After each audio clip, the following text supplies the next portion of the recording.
Hi all, welcome back to Sanchita Kannada vlogs. I hope ಎಲ್ಲ ಚೆನ್ನಾಗಿದ್ದೀರಾ ಅನ್ಕೊಂತೀನಿ. ಸೊ ನಾನಿವತ್ತು ಪ್ರಿಪೇರ್ ಮಾಡ್ತಾ ಇರೋ ರೆಸಿಪಿ ಬಂದ್ಬಿಟ್ಟು ಚೆನ್ನ ಮಸಾಲ. ತುಂಬ ಈಸಿಯಾಗಿ ಮತ್ತು ಬೇಗ ಮನೇಲೇ ಹೇಗೆ ಮಾಡ್ಕೊಳೋದು ಅಂತ ವಿತ್ ನಾನು ಚೆನ್ನ ಮಸಾಲ ಪೌಡರ್ ಕೂಡ ತೋರಿಸ್ತಾ ಇದ್ದೀನಿ. ತುಂಬ ಈಸಿಯಾಗಿ ಒಂದ್ಸತಿ ಮಾಡಿಟ್ಕೊಂಡ್ಬಿಡ್ಬೋದು. ಫಸ್ಟು ನಾನಿಲ್ಲಿ ಚೆನ್ನ ಕಾಬೂಲ್ ಕಡಲೆ ಅಂತೀವಲ್ಲ, ಅದನ್ನು ನಾನು ಓವರ್ ನೈಟ್ ನೆನೆಸಿಟ್ಕೊಂಡಿದ್ದೀನಿ. ಸೊ ನೀವು ಓವರ್ ನೈಟ್ ಕೂಡ ನೆನೆಸಿಟ್ಕೊಬೋದು ಅಥವಾ ಒಂದು 4-5 ಅವರ್ಸ್ ಕೂಡ ನೆನೆಸಿಟ್ಕೊಳ್ಬೋದು. ಸೊ ನೆಕ್ಸ್ಟ್ ಇದನ್ನು ನಾನು ಒಂದು ಕುಕ್ಕರ್ಗೆ ಹಾಕ್ಬಿಟ್ಟು ಒಂದು 4 ವಿಷಲ್ ಹೊಡ್ಸ್ಕೊತಾ ಇದ್ದೀನಿ ಓವರ್ ನೈಟ್ ನೆನೆಸಿರೋದಕ್ಕೆ. ಬೈ ಚಾನ್ಸ್ ನೀವೇನಾದ್ರು 4 to 5 ಅವರ್ಸ್ ನೆನೆಸಿದ್ರೆ ಒಂದು 7-8 ವಿಷಲ್ ಹೊಡಿಸ್ಬೇಕು, ಅವಾಗ ಚೆನ್ನಾಗಿ ಬೇಯ್ದು ಬಿಡುತ್ತೆ. ಇದಕ್ಕೆ ಇವಾಗ ಒಂದು ಸ್ವಲ್ಪ ಉಪ್ಪು ಹಾಕ್ಬಿಟ್ಟು ಸ್ವಲ್ಪ ನೀರು ಹಾಕ್ಬಿಟ್ಟು ನಾನು ವಿಷಲ್ ಹೊಡ್ಸ್ಕೊತಾ ಇದ್ದೀನಿ.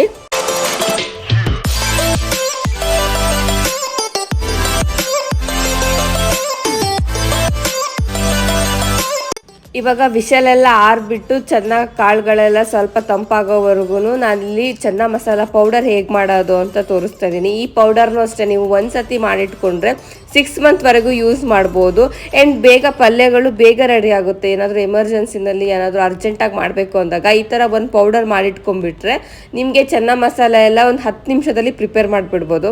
ಸೊ ಇದಕ್ಕೆ ಬೇಕಾಗಿರೋ ಇಂಗ್ರೀಡಿಯೆಂಟ್ಸ್ ಬಂದುಬಿಟ್ಟು ನಾನೊಂದು ಅರ್ಧ ಕಪ್ಪಷ್ಟು ಕೊತ್ತಂಬರಿ ಕಾಳು ತೊಗೊಂಡಿದ್ದೀನಿ. ಆ್ಯಂಡ್ 1 ಕಪ್ಪು ಅಥವಾ ಒಂದು 7ರಿಂದ 8 ಮೆಣಸಿನ್ಕಾಯಿ ತೊಗೊಂಡಿದ್ದೀನಿ. ಇದು ಕಲ್ಲರ್ಗೂ ಆಗುತ್ತೆ, ಖಾರಕ್ಕೂ ಆಗುತ್ತೆ, ಅದಕ್ಕೆ ತೊಗೊಂಡಿದ್ದೀನಿ. ತುಂಬ ಚೆನ್ನಾಗಿ ಕೊಡುತ್ತೆ ಟೇಸ್ಟ್ ಕೂಡ ಒಣಮೆಣಸಿನ್ಕಾಯಿ. ಆ್ಯಂಡ್ 3ರಿಂದ 4 ಟೇಬಲ್ ಸ್ಪೂನಷ್ಟು ಸೋಂಪು ಕಾಳು ತೊಗೊಂಡಿದ್ದೀನಿ. ಸೋಂಪು ಕಾಳು ಅಷ್ಟೇ ಜೀರ್ಣಕ್ರಿಯೆ ತುಂಬ ಚೆನ್ನಾಗಿ ಮಾಡುತ್ತೆ ಆ್ಯಂಡ್ ಬಾಡಿಗೆ ತುಂಬ ತಂಪು ಕೂಡ.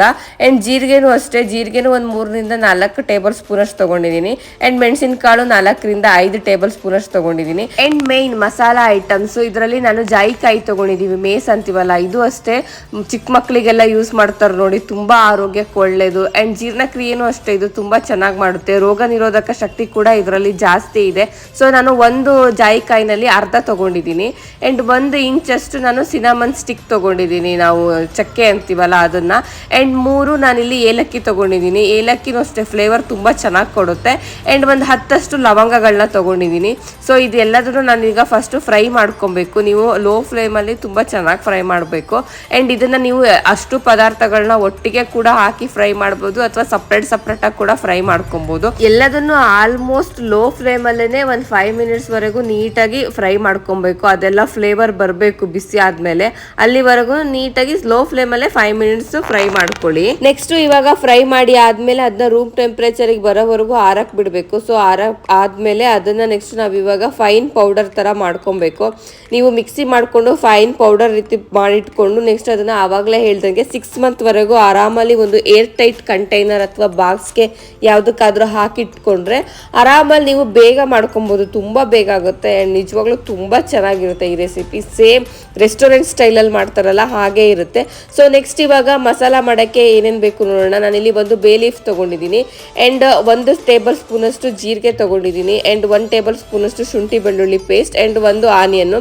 ಸೊ ತೊಗೊಂಡಿರೋಂಥ ಬೇ ಲೀಫು ಮತ್ತು ಆನಿಯನ್ನ ನಾನು ಇವಾಗ ಫ್ರೈ ಮಾಡ್ಕೊತಾ ಇದ್ದೀನಿ.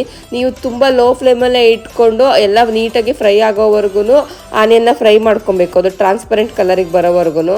ನೆಕ್ಸ್ಟ್ ಅದಕ್ಕೆ ನಾನು ಇವಾಗಷ್ಟೇ ಪೇಸ್ಟ್ ರೆಡಿ ಮಾಡಿ ಇಟ್ಕೊಂಡಿದ್ನಲ್ಲ ಪೌಡರು, ಸೊ ಅದನ್ನು ನಾನು 1 ಟೇಬಲ್ ಸ್ಪೂನಷ್ಟು ಹಾಕ್ತಾ ಇದ್ದೀನಿ. ನೀವು ಕ್ವಾಂಟಿಟಿ ಎಷ್ಟು ಮಾಡ್ತೀರಾ ಅಥವಾ ಎಷ್ಟು ಜನಕ್ಕೆ ಮಾಡ್ತೀರಾ ಅಂತ ನೋಡಿಕೊಂಡು ನೀವು ಅದು ಟೇಬಲ್ ಸ್ಪೂನ್ನ ಯೂಸ್ ಮಾಡಬೇಕಾಗುತ್ತೆ. ನಾನು ಇಬ್ಬರೇ ಮಾಡ್ತಾ ಇರೋದ್ರಿಂದ 1 ಟೇಬಲ್ ಸ್ಪೂನಷ್ಟು ಯೂಸ್ ಮಾಡಿದ್ದೀನಿ. ಜನ ಜಾಸ್ತಿ ಇದ್ದಂಗೂ ನೀವು 1 ಟೇಬಲ್ ಸ್ಪೂನ್ ಜಾಸ್ತಿ ಮಾಡ್ಕೊತಾ ಹೋಗ್ಬೋದು. ನೆಕ್ಸ್ಟ್ ಇದಕ್ಕೆ ನಾನು 1 ಟೊಮ್ಯಾಟೋನ ನಾನು ಪೇಸ್ಟ್ ಮಾಡ್ಕೊಂಡಿದ್ದೆ. ನೀವು ಟೊಮ್ಯಾಟೊ ಪ್ಯೂರಿ ಕೂಡ ಮಾಡಿ ಹಾಕ್ಕೊಬೋದು ಅಥವಾ ಟೊಮ್ಯಾಟೊ ಕೂಡ ಹಾಕ್ಬೋದು ಕಟ್ ಮಾಡಿಬಿಟ್ಟು. ಬಟ್ ಪ್ಯೂರಿ ಮಾಡಿ ಹಾಕಿದ್ರೆ ಏನಾಗುತ್ತೆ ಅಂದರೆ ಮಸಾಲೆ ಬೇಗ ರೆಡಿ ಆಗಿಬಿಡುತ್ತೆ. ಟೊಮ್ಯಾಟೊ ಆದರೆ ಅದು ಪೂರ್ತಿ ಪೇಸ್ಟ್ ಆಗೋವರೆಗೂ ವೆಯ್ಟ್ ಮಾಡಬೇಕಾಗುತ್ತೆ. ಅದಕ್ಕೆ ನಾನು ಬೇಗ ಕ್ವಿಕ್ಕಾಗಿ ಮಾಡ್ತಾ ಇರೋದಕ್ಕೆ ನಾನು ಪೇಸ್ಟ್ ಮಾಡಿ ಹಾಕ್ಕೊಂಡಿದ್ದೀನಿ. ಅದಕ್ಕೆ ರುಚಿಗೆ ತಕ್ಕಷ್ಟು 1 ಟೇಬಲ್ ಸ್ಪೂನಷ್ಟು ಉಪ್ಪು ಕೂಡ ಹಾಕಿದ್ದೀನಿ. ಇದು ಲೋ ಫ್ಲೇಮಲ್ಲೇ ಚೆನ್ನಾಗಿ ಇವಾಗ ಫ್ರೈ ಆಗಬೇಕು. ಇದು ಅಟ್ಲೀಸ್ಟ್ ಒಂದು 5 ಮಿನಿಟ್ಸ್ವರೆಗೂ ಫ್ರೈ ಮಾಡ್ಕೊಬೇಕು. ನೆಕ್ಸ್ಟ್ ಅದಕ್ಕೆ ನಾವು ಇವಾಗ ಬೇಯಿಸಿಟ್ಕೊಂಡಿರೋಂಥ ಚೆನ್ನನ ಆ್ಯಡ್ ಮಾಡ್ತಾ ಇದ್ದೀನಿ. ಸೊ ಚೆನ್ನನೂ ಕೂಡ ನೀಟಾಗಿ ಆ್ಯಡ್ ಮಾಡಿಬಿಟ್ಟು ಇದು ಅಷ್ಟೇ ಇವಾಗ ಸ್ವಲ್ಪ ಅದು ಪೇಸ್ಟ್ ಎಲ್ಲ ಕರಗಿ ಫ್ಲೇವರ್ ಎಲ್ಲ ಎಲ್ಲದಕ್ಕೂ ಚೆನ್ನ ಮಸಾಲ ಹಿಡ್ಕೊಳೋವರೆಗೂ ನೀಟಾಗಿ ಒಂದು ಲೋ ಫ್ಲೇಮಲ್ಲಿ ಒಂದು ಪ್ಲೇಟ್ನ ಮುಚ್ಚಿಬಿಟ್ಟು ಒಂದು 10 ಮಿನಿಟ್ಸ್ವರೆಗೂ ಫ್ರೈ ಮಾಡ್ಕೊಬೇಕಾಗುತ್ತೆ. ಸೊ ನೋಡಿ, ಒಂದು 10 ಮಿನಿಟ್ಸ್ ಆದಮೇಲೆ ಇವಾಗ ಚೆನ್ನ ಮಸಾಲ ಹೇಗೆ ರೆಡಿ ಆಗಿದೆ ಅಂತ. ಚಪಾತಿಗೆ, ಪೂರಿಗೆ, ಪರೋಟೋಗೆ ಎಲ್ಲ ಬೆಸ್ಟ್ ಕಾಂಬಿನೇಷನ್. ಸೇಮ್ ಹೇಗೆ ರೆಸ್ಟೋರೆಂಟಲ್ಲಿ ಕೊಡ್ತಾರಲ್ವ ಅದೇ ಥರನೇ ಇರುತ್ತೆ. ಆ್ಯಂಡ್ ಫ್ಲೇವರು ಅಷ್ಟೇ ಚೆನ್ನಾಗಿರುತ್ತೆ ಆ್ಯಂಡ್ ಟೇಸ್ಟ್ ಕೂಡ ಅಷ್ಟೇ ಚೆನ್ನಾಗಿದೆ. ನೋಡೋಕ್ಕೂ ಅಷ್ಟೇ ತುಂಬ ಚೆನ್ನಾಗಿರುತ್ತೆ.